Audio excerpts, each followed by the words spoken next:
నమస్తే, welcome to పురాలోకల్. ప్రస్తుతం మనం BJP party MLA Rakesh Reddy గారితో ఉన్నాము.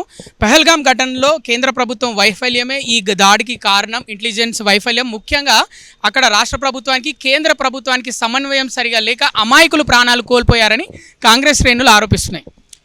సమన్వయం లేకుంటే 65 సంవత్సరాలుగా ఆ రాష్ట్రాన్ని మొత్తము కాల్చిన కుప్ప చేసిన కాంగ్రెస్ ప్రభుత్వాన్ని దాన్ని మళ్ళీ దారిలోకి తీసుకొచ్చి ఎన్నికలు పెట్టి ఈరోజు ప్రపంచ పటంలో ప్రపంచ దేశాల నుంచి విదేశీ పర్యాటకులు స్వదేశంలో ఉన్న భారతీయులందరూ పర్యటించవచ్చు, సంవత్సరానికి 2 కోట్ల మంది పర్యటించినట్టు చేసి అక్కడున్న నిరుద్యోగ యువతకు కావచ్చు, కశ్మీర్ ప్రజలకు కావచ్చు ఒక జీవన విధానము, జీవనోపాధి కల్పించినదే భారతీయ జనతా పార్టీ.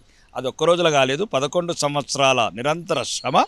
దాన్ని 370 ఆర్టికల్ ఎత్తేయడం కావచ్చు, సరైన చర్యలు తీసుకోవడం కావచ్చు, తీవ్రవాదాన్ని నిర్మూలించడం కావచ్చు, అభివృద్ధికి 48,000 కోట్ల నిధులు ఇవ్వడం కావచ్చు. కాబట్టి ఇవన్నీ చేసినాం కాబట్టి ఇది జరిగింది.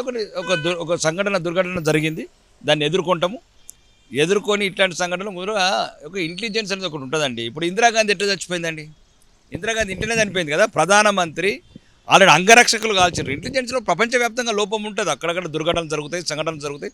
అది అలా అని మేము సమర్థించుకోవట్లేదు, వాటిని సమీక్షించుకుంటాము, భవిష్యత్తులో జరగకుండా చూసుకుంటాము. కానీ ఎవరైతే చేసినరో దీనికి ఇంతకుముందులా ఉండదు సమాధానం.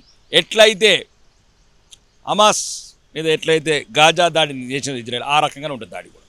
అంటే